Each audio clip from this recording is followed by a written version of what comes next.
Саламатсыздарбы урматтуу көрөрмандар. Бул биздин Барчына Кадырбековна менен подкастыбыздын экинчи чыгарылышы. Бүгүн биз үчүнчү күч тууралуу, менталитет тууралуу жана булун баардыгы окуялар бизден аяктасын тууралуу кеп кылабыз. Саламатсызбы дагы бир жолу? Саламатчылык. Биринчи чыгарылышта биз ошол трагедия тууралуу сүйлөштүк. Менин суроом сизге биринчи, эми 5 бала апасыз калды да. Эми алардын тагдыры психология жагынан караганда эмне болот? Сынышабы же кайра башкача болуп калабы? Мен жолдошум да айтып атат да.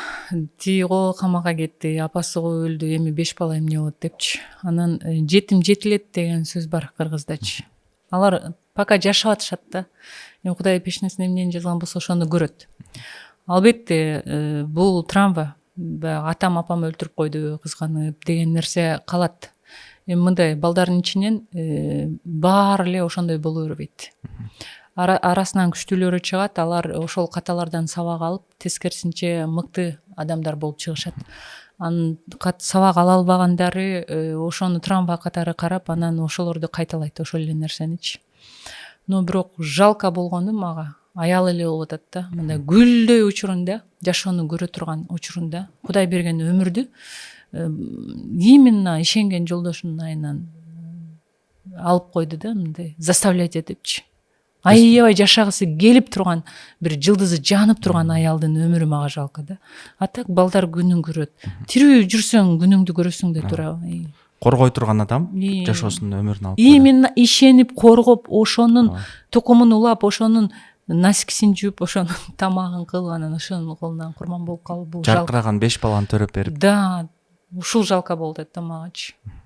Азыр ошол балдарга психологиялык жардам керекпи же жана сиз айткандай? Да, эми психологдор иштешет алар мененчи. Детский психологдор иштешет. Эми азыр баары эле билип калышты да. Тууган уруктары бар. Эми ал проблема чечилет. Тирүүнүн проблемасы чечилет эрмек. Эми бул маркумдун бизге берилген сабагы. Бул белги да эми. Эгер менден башка, истинада менден башка эч ким жок, болуп аткан ситуациялардын баарын белги катары карай турган болсок, эмне деген белги болуп атат? Коомдо. Бул чакырык да, чоң. Ал жөн кеткен жок, мындай баатырат алып кетти да, мындайча айткандачы. Мүмкүн ошол маркумдун айынан, Айзиректин айынан бүтүндөй коомдогу зомбулук, зордук жок болуп, аялдарга болгон сый-урмат күчөйт. Надеюсь. Сиздин оюңузча ушул маселеден бизге как белги катары келгенде, буга чейин подкастта деле сүйлөштүк. Коом кандай чара көрө алат? Мамлекеттик органдар, президенттер кандай чара көрүшөт? Менин оюмча ушул жоопкерчиликти болушунча эркекке иле турган мындай аялдардын укугун бийиктетип, мисалы Кореяда кол тийбес деген. Мисалы Кореяда элементарно 3 секундтан ашык карап койсо кызды, кыз имеет да право сотко бергенге. Баягы көчөдө барат. Көчөдө барат эле. Эгер эме видеого тартып алып же сүрөткө тартып алып, анан кийин андан разрешениясы жок эле чыгара турган болсо, сотко берет. Дагы эми бул такталбаган маалыматтар, бирок эми кызымдын эжекесинен угуп атам да, анын айтуусу боюнча, эгер ажыраша турган болсо 80% мүлк аялдын колуна өткөрүлөт экен дагы, ортодогу Түштүк Кореяда. И ошондой эле үйлөнгөнгө чейин аялдын счетуна канча миң доллар салат экен. Ар түрлүү да, где-то 50 000 доллар деди, бир сумманы айтты. Анан ал страховка болот экен. Аялдын депозити болот экен, страховка. Любой учурда, аялда ажырашкан учурда же жолдошун жоготкон, катастрофа же бирден болуп калып, же уруп калган учурда дагы баягы аял кишиге страховка болот экен да. Себеби аял турмушка чыгыш үчүн аларда 35-30дардан баштап чыгышат да турмушка. Ага чейин анын карьерасы болот, башкасы болот. Ошолордун баарын жыртып алып атат да. Ушундай страховкасы бар экен. И плюс мындай закон чыккан экен эле, изменаны түрмөгө камала турган канча жылгачы. Анан түрмө аябай толуп кетип, анан кайра өзгөртүштү дейт. Моральный компенсация төлөп берүү менен өзгөртүштү дейт. Карасаңыз, эми измена кылганда ким аял тараптан болобу, эркек тараптан болобу, измена кылганда морально страдать этет да баягы. Сотто бар го, бир кишини сен морально страдать этире турган болсоң, анын жан дүйнөсүн орто турган болсоң, анда сен компенсация төлөп бересиң ага, туурабы? Ушундай закондор бар экен да алардынчы. Бизде деле ошондойлор чыгарса. Ошого окшогон, ошол өнүккөн өлкөлөрдөн алсак болот да, бизчи ошого окшогон закондор. алиментке болгон күчөтүү ошол да кол көтөрдүм и все ошол нерсеге көбүрөөк бир суранат элем да, бир мындай мен билбейм да эми ал органда иштебеген үчүн кандай жазалар бар экенинчи. Ушундай бир корко турган эркектер мисалы 5000 штраф төлөп койсо кандай болуп ремендерди тагынып түздөнүп калып атышат, туурабы? Мас болуп тутуп ала турган болсо мындай дегенде 5000 үчүн ошого окшогон бир мындай корко турган бир чара көрүлүш керек да. Мисалы Турцияда мен билишим боюнча жанагы кымбат баалуу алтын үйлөнгөндө берет, чтоб баягы вдруг ажырашып кетсе ал жашай алат. Килограммдап беришеби, граммдап беришет ооба. И плюс аларда карасаң аялдарга оңой болуп атпайбы? Алар балдар менен самый главный башын урутпайт да. Баягы баланы алып калышат өздөрү. Ата алып калат. Либо чоң суммада неме төлөп берет, баланын будущийлерин түзүп берет, аялдыкын кошуп. Мисалы жана Дубайда дагы мен билишим боюнча да урдаган адам колун кесип салат. Ошондуктан эч ким эч нерсе урдабайт. Эч ким урдабайт. Ушуга окшогон. Эми мен билбейм, адамды адам антип колун кесип жазалай албайт, бирок кандайдыр бир морально укук корголо турган, эркектер сестенип кала турган бул закон, бул биринчи кадам. Анан, конечно, ичтен жетилиш керек. Ичтен жетилип түшүнүк өзгөрүлүш керек. Мындай коркконунан эмес, адамдар ошону түшүнүп жетип анан кылбай коюш керек да. Ал үчүн баягы коомдо мен айтып атпаймынбы, пропаганда, идеология керек да, аябай жакшы. Сиз айтып калдыңыз эле, баягы коркутуу максатында пропаганда эмес, бул образовательный пропаганда болсо жакшы болот. Мен айттым кечээ деле чакырдым. Биз эч кандай революция же башка кылуу, эркектер менен күрөшүү менен биз эч нерсе жетише албайбыз. Биз алсызбыз. Биздин бир эле жол бар да, бул илим билим жарыкка келүү жолу да. Анан үчүнчү күч тууралуу дагы сүйлөшүп калдык. Эмне үчүн мындай болуп жатат? Алардын таасирлери айтып кетсеңиз. Менталитеттеги эски ката түшүнүктөр и алардын үй бүлөгө тийгизген таасирлерин мен просто үчүнчү күч деп атап койдум да. Анткени эки күч бар да үй бүлө. Экөөнүн биринчи күч бул эркек, экинчиси бул аял. Экөөнүн ортосунан анан үй бүлө түзүлөт, туурабы? Үй бүлө түзүлөт. Экөөнүн ынтымагы жакшы боло турган болсо, бул жерге үчүнчү күч аралаша албайт. А эгер экөөнүн ынтымагы жакшы эмес боло турган болсо, все, бул ал үй бүлөнү үчүнчү күчтөр башкарат. Үчүнчү күчтөр ким? Коңшулар, достор. Жок, үчүнчү күч баланын же кыздын ата энеси. Анан бир туугандары. Анан кийин кошуналар, анан эл, анан достору. Жакын багы. Бешинчи орунда бул достору да, психология боюнча. Тажикстан менен Кыргызстан чек арасында эле болуп атат да. Ооба, биз мисалы түндүк түштүк ынтымакпыз. Тажиктер келип кол салды, бүт түндүктөн жапатырмак барып биз эмне кылдык? Бири-бирибизге колдодук. Эч ким эч нерсе кылган жок. А эгер өз ара биз түндүк түштүк ызы чуу болуп аткан болсок, бизди любой үчүнчү күч келип алып коет, туурабы? Биз ал жерден өнүгүү болбойт. Ушуну түшүнүш керек да, эркек айрыкча биздин менталитетте бар го. Ошол үчүнчү күчтөр. Кандай сен үй бүлөңдө Эрмек, же болбосо тааныштарыңдын үй бүлөсүндө ошонун жыртпасы болуп калгандар барбы үчүнчү күчтөрдүн?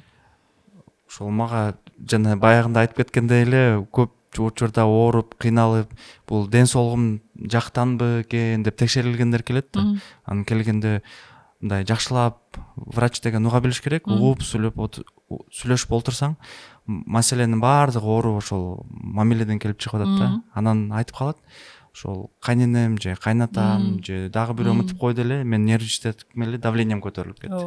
Же жүрөгүм лакылдап баштады. Жаш кыздар да кошулуп келишет да. Эң бир коркунучтуу нерсе үй бүлөдө өзүңө жакпаган адам менен жашоо. Мындан өткөн неме тозок жок да адам үчүнчү. И ошол нерсени чечпей чыдап жүрө берген дагы бул өтө чоң караңгычылык деп. Хорошо, кайненем эски көз карашта. А бирок сен жаңы көз караштасың го. Сен илимиң бар го, билимиң бар го. И сен жолдошуң бар, туурабы, ишене турган. Мен азыр эфирден пайдаланып айтат элем да, эгер чындап эле сиздин үй бүлөңүздө сизге жакпаган бир адам боло турган болсо, жолдошуңуздан башка, эми жолдошуңузга естественно жаккан үчүн жашап атасыз да. Жолдошуңуздан башка сизге жакпаган, көргөн сайын ушинтип ызырынып, көргөн сайын ушинтип кыжырдана турган адамыңыз боло турган болсо, антип жашоону улантыш өтө кыйын. Эртең больной болосу, ал дагы берки кайнене болобу, кайнеже болобу, кайнсиңди болобу, ал дагы больной болот да. Бул нерсени срочно чечиш керек. Ошондой адамдар мынтип калат да. Айла жок, мен азыр чыдашым керек деп. Жок, айла жок эч. Айла любой жерде табылат. Просто мындай түшүнүк жетпей атат, страх болуп атат да. Баягы жерден. Баардыгы эле түшүнөт, например, такыр түшүнбөгөн болсо, анда башка ход жасаш керек.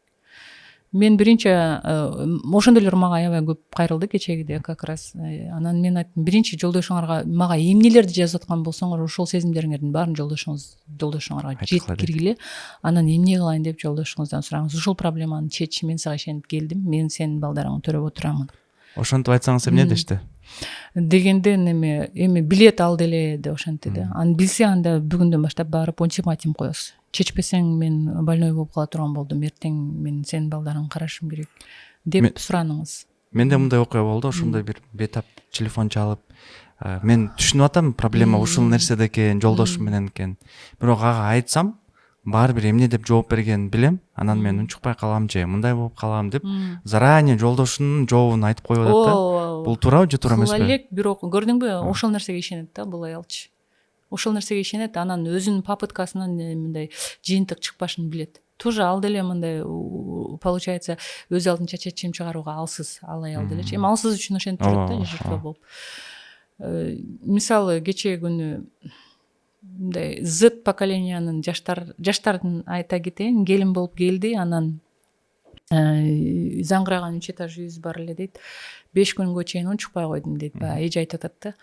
Анан 6-чы күнү чыгып, кел кызым, мына үйлөрдүн бир сыра чаңдарын сордуруп тазалап чык десем, мам, вы чё? Мен неме уборщицамынбы? Давайте андан көрө бул проблеманы клиник чакырып эле чечип коелу деп туруп, сразу чалып туруп эле клиникке тазалатып койду дагы. Мынакей, мама, сиздин настроениеңиз да сонун, меники дагы сонун. Классно же, да? Ушинтип эле жазсак болот да. Эмнеден неме акча аябайсыз? Эмнеден өзүңүздү аябайсыз? Давайте өзүңүздү караңыз. Сиз кылбаңыз бул иштерди, мен да кылбашым керек. Аял өзүн сүйүш керек деп башыма айландырып койду дейт. Айландырган жок, ал туура айтып атат. Болду, ошо менен эле келиним уже подружка болуп калды мага дейт да. Демек, баягы биздин апаларыбыз да, бизден бир аз чоң эжекелер, алар ошентип страдать эткен жашоо норма болуп калгандай жашап жүрүшөт да. Булар көрдүңбү, биздин түшүнүк антип айтканга болбойт, ошолордун айтканын кылыш керек, каненин айтканына көнүш керек деген баягы түшүнүктөр да, программалар, эски түшүнүктөр. Азыркы поколение таптакыр башка. Бизге азыркы жаңы муун, бардык доордо жаңы муун бизге жаңы нерсени үйрөтө тургандар да. Дагы бир эжекебиз айтып атат, эме келиним келди, жалгыз уулум дейт, анан чогуу жашап калдык, анан бир эки нерсе болду арабызда дейт. Анан кийин билем дейт, балам айта албай атат дейт мага бир нерсени дейт. Анан бул учурда тиги современный неме келини келет. Апа, сиз менен сүйлөшсөк болобу? Апа, биз сизди жакшы көрөбүз. Сиз менен аябай сый урматта калгыбыз келет. Чындап эле сиз менен бир квартирада жашаш мага оор болуп атат. Сизге да неудобно, мага да неудобно. Давайте бизге разрешение бериңиз. Биз өз алдыбызча квартирага чыгайлы деп чечтик. Биз сизди жакшы көрөбүз, биз дайым дем алыштарда келип турабыз, сиз жалгыз калтырбайбыз. Себеби ал эженин өзүнүн да башка кызы бар экен да, мындай бой жетейин деп калганчы. Конечно, по идее эже деле 55-терде где-то. Өзүн өзү кылып алат. И психологияда айтат да, силер канчалык мен апамды карашым керек, атамды карашыңар керек дей берсеңер, атаңар тез картаят дейт да. Апаңар тез картаят дейт. А мен көрүп келдим корейстин кемпирлеринчи, 75-80дегилер йогаларды жасап алып, баягы неме деңиздин арасында спорт менен машыгып, анан огороддорду сонун кылып жасап, тытынып иштеп атышат да. Көрдүңүзбү, бул нерсенин пайдасы дагы бар. Анан мен өзүмдүн апама дагы айтам. Карасаңыз эми муну жалган нерсеничи, сырттан келген, менталитеттен келген жалган нерсени кара эрмек. Эми сен андай ситуацияга түшүп болбодуң, билбейсиң. Менин апамда жалгыз уулу бар. Жалгыз уулу бар. Анан биздин эме менталитет боюнча жалгыз уулу менен бир болуш керек, туурабы? Караш керек. Ооба. Апам 56-57 жашында, атам өтүп кетти. 57 жаш деген бул не деген жаш да, мындай кычыраган жаш да. Апам дагы деле иштейт, 66-67де дагы деле иштейт. Атам өткөндөн кийин 10 жыл болду чогуу жашаганына жалгыз баласы менен. Ал баласынын 4 баласы бар. Анан келини бар. Эми карап тур эми. Бир үйдө жашашат. Бир үйдө жашашат. Анан мен айттым да, мама, эгер ишиңизге жакын башка десеңиз, мен сонун бир квартира снимать этип берейин, машинасы деле бар. Сиз ошол жерде тынч, анан чоң небереңизден бир экөөнү алып, шаардын мектептерине барып келип окуй беришет. Сиз ошол жакта эле жашаң, тынчыраак. Суббота, воскресенье күнү келип туруп оңайлы дагы үйүңүздү сагынсаңыз. десем, кой кызым балам болуп туруп анан мен башка жашасам элдер эмне дейт деп ошентти да. Мен жакшы айттым ошондочу. Эми кара, эми эрмек чогуу жашап атат да, 57 жашта, өзү тамак кылып алат, жууна алат, кийим жуй алат. Азыр эмне кир машина бар жогу бар. Иштейт, акча табат, туурабы? Анан небересилерин алып кетсе, алар уже тамак аш кылып үйдү жыйнайт. Чогуу жашаганда баягы эмне брачка менен келиним китептегидей жашайт деп ойлойсуңбу? Экөөнүн ортосунда уруш талаш болот. Балдар төрөлүп атат ал жерде. Баягы 50-ге чыккандан кийин, мына мен азыр 43-дөмүн. Балам кичине ызы чуу кылып кой турган болсо, мен мээм аны көтөрө албайт. Ошол нерсени көтөрүп, ошончо ызы чуу, экөөнүн уруш талашы, келининин кабагы, ичүү алардын жашоосуна кийлигишпей тура албайт, кийлигишет. Карасаң, эми кимге пайда, кимге зыян карасаң? Просто мындай трезвый көз караш менен карасаң. Бул жерде ошол апа өзүнүн эле мисалы үчүн хронический оорулар болсо, ошону постоянно күчөтүп турат да. Больной, давление постоянно. Сиңдим врач үчүн утуру 2-3 айда бир барып капать этип, карап, утуру квартирага башка нерселерге жөнөтүп турабыз, саякаттарга алып чыгыпчы. Демек бул жерде мен баламды ойлойм деп туруп, тескерисинче өзүнө жок, баласын да ойлогон жок. Баласын зыян кылып атат. Ал кайнене кийлигиштиби? Ал үй бүлөгө, значит, келин дагы мындай дискомфорт болот, конечно. Типа менин үйүм деген сутат да, сен менин үйүмө келдиң деген сутат. Шарт бар, кылып берип атат кызы.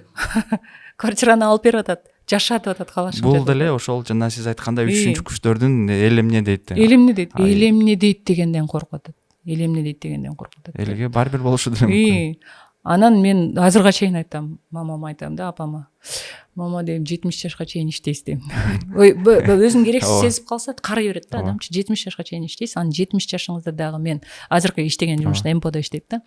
Азыр дагы мен 70 жаштан кийин дагы бир бизнес ырастап турам сизге. Күндө ошого барып келип, хотя бы магазинде, ошол жерде барып келип өзүңүзгө эрмек кылып отурасыз. Сиз ойлобоң үйдө отурам деп, иштейсиз деп ошентем. Анткени мен түшүнөм психологически.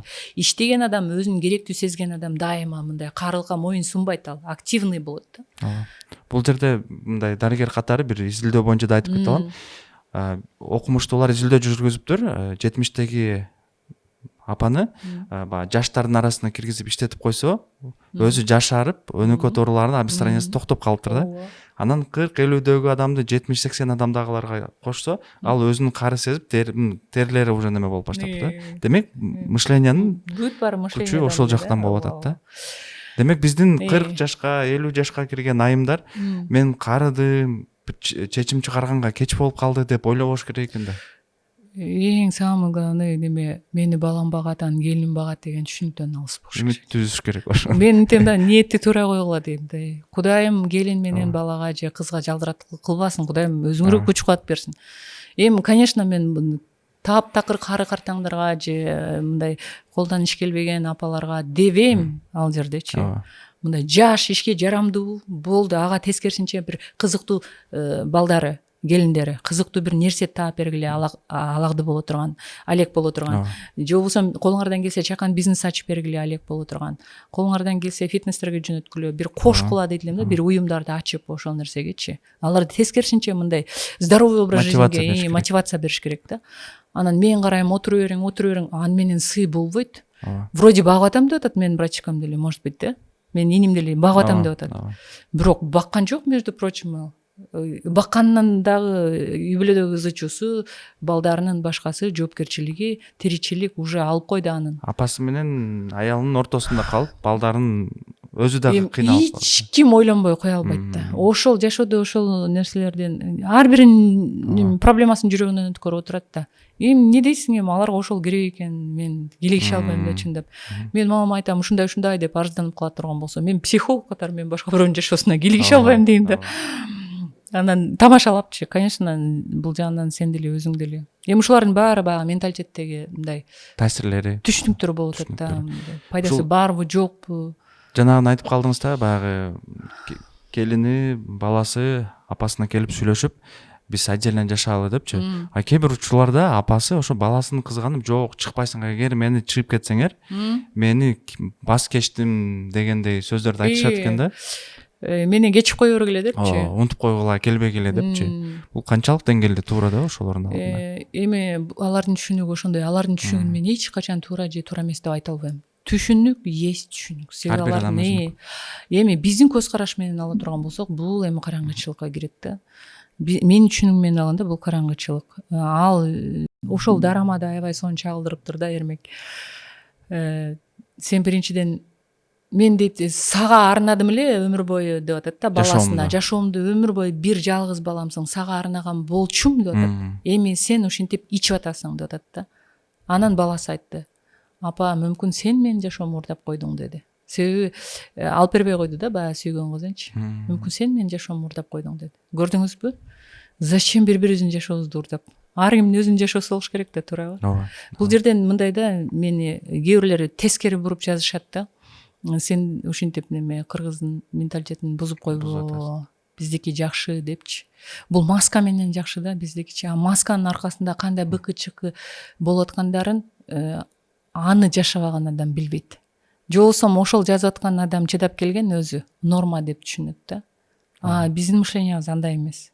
Биз окутабыз, өнүгүп атабыз.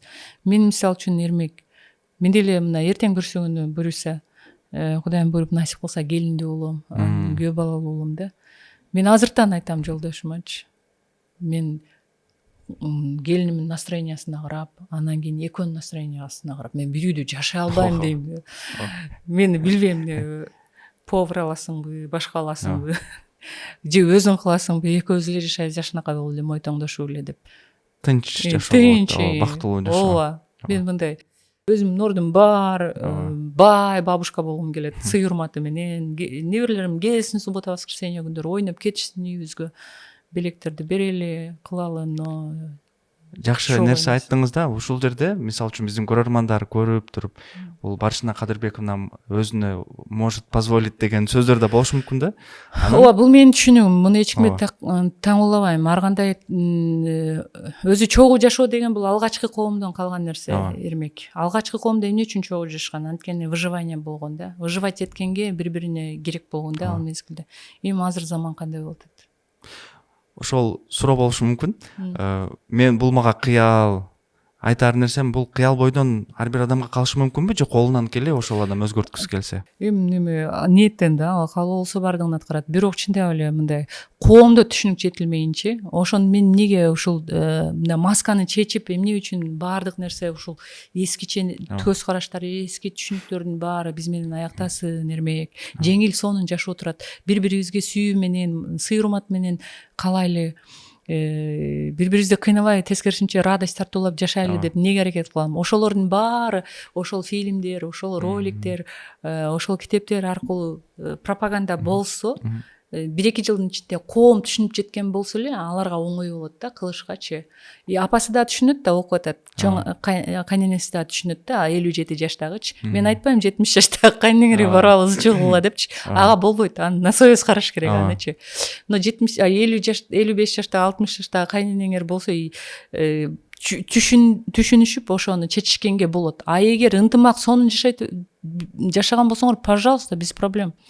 Сонун ал жердечи. Но эгер баягындай давление болуп аткан болсо, анда чечиш керек да бул нерсеничи. Экөөнү тең сонун да. Тескерисинче ошол балдар апасына сонун кызыктуу жашоо кылып түзүп бергенге шарт кылыш керек. Жанынан кетпей отуруп апаны багууга кирбейт айтып коет эркектер. Апаны багуу деген ага бир сонун кызыктуу жашоо шартын түзүп берүү да. Кызыктуу. Сиз буну айтып калсаңыз, мен бага келинчегим, мен баланы карап атам десем, баланы караган бул телефонун карап отуруп, баланы өзү менен өзү болгону эсептелбейт дегендей болот. Мен апамы карап атам деп апасынын алдында отурат, баардык проблемасынын баарын апасы тартып атат да, на самом деле. Бир окуяны эстеп калдым. Реанимацияда иштеп жүргөндө бир апа 200 давление менен келип калды да, анан биз аны дарылап 3-4 күндөн бери жакшы кылып коюп, анан 150-130га түшүрсөк, бир 15 мүнөттүн ичинде давлениеңиз кайра көтөрүлүп кетти. Эмне болду десем, балам мага бир кабарды айтты эле. Мен ошого переживать этип кетип, давлением көтөрүлүп кетти. Анан биз ойлойбуз, ата энебизди баягы жаткырып карап атабыз, биз молодец дейбиз. Чындыгында биз баягы жаңылыктар менен, терс жаңылыктар менен бөлүшпөгөнгө аракет кылышыбыз керек экен да. Ооба, биз да аракет кылышыбыз керек, ата эненин да өзүнүн жашоосу болуш керек. болушунча өзүнүн жашоосу, каарыганда дагы хоббилери болуш керек, кызыккан нерселери болуш керек. Ошого биз шарт түзүп берсек болот азыр современный мирде. Эмнелерди гана кылса болот. Анан дагы бир таасир эте турган күчтөр кийлигишүү. 2 жаштын үй бүлөлүк проблемаларына кийлигишүү. Тойдон башталат бул нерсе. Билбейм каяктан башталат, билбейм. Мага конечно тойдон башталат экен, но эң чоң баягы ажырашуунун деле себептери жазылат да баягы деме сотто. Анан биринчиси измена экен, биринчи очередте. Экинчи проценти бийик бул мүлк талашуу экен да. Мүлктүн айынан көп жаңжал чыгат экен. Эми карасаңыз, ушул подкастты угуп аткан чоңураак ата энелерге мүмкүн алардын арасында жаштары деле бар да. Балаңыз менен келиниңиз тытмалап иштеп атат да. Анан кийин үй алайлы деп сүйүнүп, сүрдүгүп, анан кийин эле отуруп алып мага жаздыр, ага жаздыр. Еще эжелери чалат экен.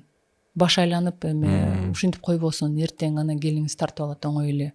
Ушундайлар толтура экен да. Өтө Эрмек. коркунучтуу нерсе да булар. Билбейм, бул жердечи мындай да психологический жактан. Бир үй бүлө болгондон кийин закон боюнча ал күйөөсүнө, аялына катталыш керек. Эгер туура болот, аялына катталса, себеби бала аял менен калып атпайбы биздин коомдочу. А эгер эркек менен калганда анда без проблем эркектин атында. Но кандай болгон күндө деле баары бөлүнөт да. Кудай сактасын бир нерсе болуп турган болсо. Анан караңыз. Вдруг турмушка эмнелер башыңа түшпөйт, и вдруг катастрофа болуп, жолдошу Каза болуп калат. Каза болуп калды дейли, же болбосо иштей албай калды дейли, инвалид болуп калды дейли. Каза болуп калды. Эмне болот анан? Баягы 2 бала менен, баягы келин. Көчөдө калат. Көчөдө калат. Анан кызыгы жолдошум экөөбүз ушул нерсени талкууладык да. Анан ал айтып атат да, сен антип эле аялдарды бура бербе. Себеби биз деле неме мүлктөрүбүздү кайнеме катат. Мен өзүм айтам, апам эле катат койчу депчи. Анан биз деле мүлктөрүбүздү кататып атпайбызбы? Эч нерсе болбой эле, апам бизден талашмак беле дейт да. Анан урмат эми Кудай сактасын неме биздин арабызда андай случай боло элек дедим. Эч нерсе болбойбу десем, ооба деди. Анда давай ушул үйдү менин апама кататып кое берели, эч нерсе болбойт десем, мен анда кантип жашайм бул үйдө дейт да. Көрдүңбү? Эркектерге келгенде бул эркектерге келгенде болбой калат да бул нерсечи. Аялдарга боло берет да. Аялдар эч нерсе мүлк катталбаса, ЗАГС жок болсо деле боло берет да. Ал төрөш керек, жакшы кызмат кылыш керек. А эркектерге келгенде ал нерсе иштебей калат. Эртең менен 6-да туруш керек. Эми 6-да турганын мен билбейм, андай азыр заман андай жок. Но бирок карасаң эми анан карап тур. Талашты дейли, баланын ата энеси менин атыма каттаткыла дейли. А бала алардын көңүлүн карап, аларга каттатты дейли. А баланын үй бүлөсү ким? Азыркы таптагы биринчи үй бүлөсү. Жубай. Жубай эмне болот? Ал өзүнүн мен оюмча өзүнү алсыз, мындай неуверенный, анан мындай астында мындай жер оор болбогондой да, мындай. Как будто квартирант сымалга окшош болуп калышы мүмкүн. Менин башыман өткөн, мага айтпай эле жолдошум 2 этаж үй алып коюптур да, айылдачы. А мен айылга жашайын деген оюм жок эле болчу да. Анан ошондо аябай жаман болгом. 3 күн. Керек болсо там аркасына өтүп алып ыйлагам да. Неужели айтсам болсо эч нерсе болбойт андайм деп актанып койду. Эми минтип отурбадым да, келгенге болбоду убакыт депчи. Эмне үчүн мен менен эсептешпей, мага айтпай аласың депчи. Ошондо мен аябай сынгам, Эрмек, ишенесиңби? Значит, бул үйдө мен мындай адам катары деле жок экенмин да. Значит, ушундай акчага келген күнү, же болбосо мүлккө келген күнү бул өз алдынча болуп кетет турбайбы деп. Ошондон кийин мен мисалы мүлк алууга же башка кылууга умтулбай эле калгам да. Алсам деле, кылсам деле өз алдымча кылууга умтулуп калгам да. Значит, ар кимге собственный болуш керек турбайбы депчи. Көрдүңбү? Ишеним кетти. Үй бүлөдө ынтымак ичинен уже бир таш кулагандай болду. Аркасынан акырын баягы жаракат боло берет. Жаракат болуп кийин чоңоюп кетет. Кийин анан чоңоюп кетет. Анан калп эле себептерин башка нерседен издей берет. А на самом деле көрдүңбү, ишеничтен чыгып аткан биринчи ошол менталитет деген нерселер. Биринчи ошол нерсе. Мен айтат элем да, бул эскиче түшүнүк да, баягы балаң үйлөндүбү, болду ал үй бүлө өз алдынча. Эмне кылышты, кантип эмне менен алектеништи, кандай жашашты, канчада турушту, эмне менен алектеништи, кандай кийиништи алар өздөрү чечет да. Кийимине чейин кийлигишкендер бар да. Эми билбейм, бул өтө эле караңгычылык го дейм, Эрмек. Ниеттенебиз, келечекте бул нерселер акырындыктап жоюлат. Билбейм, мен үчүн аябай глобаль глобальный проблема экен да ошолчу. Анан сиз подкасттын башында китеп жөнүндө да айтып калдыңыз да, баары бизден аяктайт депчи. Ошол китебиңиз жөнүндө дагы маалымат берип койсоңуз, эмне жөнүндө? Китеп жөнөкөй тил менен жазылган, өзүмдүн жашоомун, турмушуман өткөн окуялар жөнүндө анализ кылып отуруп эле. Чоң энемки бар, апамкы бар, кайненемдин жашоолору бар ал жерде, и менин аудиториямдын анча мынча тиешелүү. Мен ал турмуштан эмне сабактарды алдым, анан кайсыл жерлерде эмнелерди колдондум, анан ошол кризистен кантип чыктым, ошол жолдору туурасында мен жаздым. Анан ошол эски түшүнүктөр жөнүндө дагы аябай жаздым, менталитеттеги бүт баягы сиздерге мен укканда кадимкидей жиним келе турган баягы катын жолдо бала белде деген ошого окшогон эски түшүнүктөр да, баягы мышленияны буза турганчы. Ошол жөнүндө жаздым. Анан ошол нерселердин баары болдучу, эми ошол сөздү колдонбогулачы, дальше ушуну менен аяктасынчы. Наконец-то бир современный 21 кылымда бүгүнкү учур менен жашайлычы деген уран менен болуп атат. Эми китеп чыгып, анан колуңуздарга алып окуп көргөндөн кийин өзүңүздөр ой пикирлериңиздерди билдиресиздер. Буюрса качан чыгып калат? Ушул июньдүн келаткан айдын этегинде биз Instagram баракча аркылуу кошумча маалымат беребиз. Демек бүгүнкү сиз менен сүйлөшкөн темалар баардыгы өзүңүздүн бир канча проценти болсо да жашооңуздан өтүптүр? Ооба, 14 жылдык психологиялык изилдөөнүн негизинде, менин анализимде, менин түшүнүмдө жазылган китеп да, чакан. Демек биздин көрөрмандар азыр ошол бүгүнкү күндө ушундай окуяларга туш болуп, баягы безвыходный ситуацияда болуп кантип чыгам десе, сиздин китебиңиз бул как подсказка катары болушу мүмкүн. Ооба, подсказка болуп бере алат деп айтам. Анан баягы айжамал суранып кеткен болчу. Азыр ушул зомбулукка же болбосо үчүнчү күчтөрдүн курмандыгы болуп, неме жашоосуна кайын журт аралашып же башкалар аралашып, ушундай состояниеде турган аял болсо, эч нерсе кылышты билбеген болсо, эмне кылыш керек деп сурап атпайбы? Мен өзүм убагында ошондой жертва болуп, анан бессонница болуп 10 күн уктабай калат болчумун да. Апамдарга айтсам баягын айтат, күйөөм түшүнгүсү келбейт, кайненеме айтсам, балам чыдасаң жеңесиң дейт. Анан ошол учурда ак үйдө иштеген бир тагамдын аялы бар эле, жеңебиз. Анан ошол адекватный жакын адамым да, ошого түшүндүрүп айттым ситуацияны. Ал айтты да, Барчын, сен деген, ты же молодая деди да, ошол сөз аябай. 30 жаштамын, 27-28 жаштамын. Сенде баары келечек алды да, антип өзүң кыйнама да. Давай сен кел мага, мен психологторго алып барайын, невропатологко алып барайын. Өзүңө убакыт бөл, анан кийин сүйлөшөбүз калганын. Биринчи ден соолугуңду кара, өзүңдү кара, анан кийин калган тиричилик, бала чака проблемалар чечилет деп. Ошондой дегенде гана, оказывается, биринчи өзүмдү карашым керек турбайбы деп. Анан 27-28 жашта келинмин да, айылдык. Анан ошондо мага аябай мындай өзгөрүү болгон жашоомдо. Эч болбосо психологко акчаңар жок болуп, же болбосо баягы туура эмес психологдор бар кээде, өзүң күнөөлөсөң андай деп эле. Чындап эле моральный башка жактан поддержка бере ала турган тууганыңар болсо, ошого кайрылгыла. Таптакыр болбосо, анда албетте ишенген психологуңарга сөзсүз кайрылгыла, антип көпкө жүргөнгө болбойт. Жок дегенде, мисалы үчүн, ошо көпкө чейин деп атпайсызбы? Жарым жыл, 1 жылга чейин, андан көп эмес да, 5 жыл, 6 жыл. Эрмек 3 күн стресс болгондо эмне болосуң сен? Жиндеп каласың. Ошо. Эми жарым жыл, 6 ай дегенин мен айтпай эле коеюн. Ооба. Балким биздин көрөрмандардын арасында сиздин баягы онлайн сабактарыңызгабы же живой тренингтерге келүүнү пландаган болсо, алар үчүн дагы азыр кандайдыр бир жаңылыктарыңыз барбы? Ооба, биз азыр ошол Айзеректин урматына акысыз 4 июнь күнү Өзгөндө, Каракылжада семинар өткөрүп берем.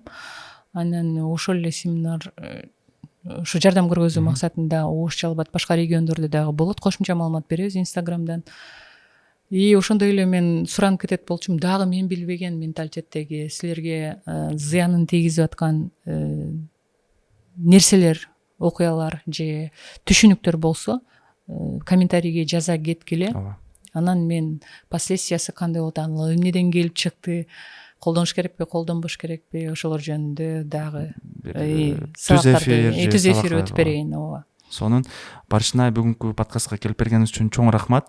Сиздин эми акыркы сөзүңүз, каалоо тилегиңиз биздин көрөрмандарга? Мен айтып атам го, мен бул жерде күнөөнү эч кандай бирөөдөн издештин кереги жок. И только дальше эмне кылабыз деп ойлонушубуз керек да. Дальше эмне кылабыз? Дальше отурмай жок масканы кийип алып, өзүңөрдү алдамай жок. Бир кадам болсо да чыккыла, айткыла, колуңар каерге жете турган болсо жардам сурагыла. Дальше проблеманы чечиш керек. Эгер мындай жыртвадагылар, а эгер интеллектуалдык деңгээли бийик, илим билимдүү айымдар боло турган болсо жөн отурмай жок.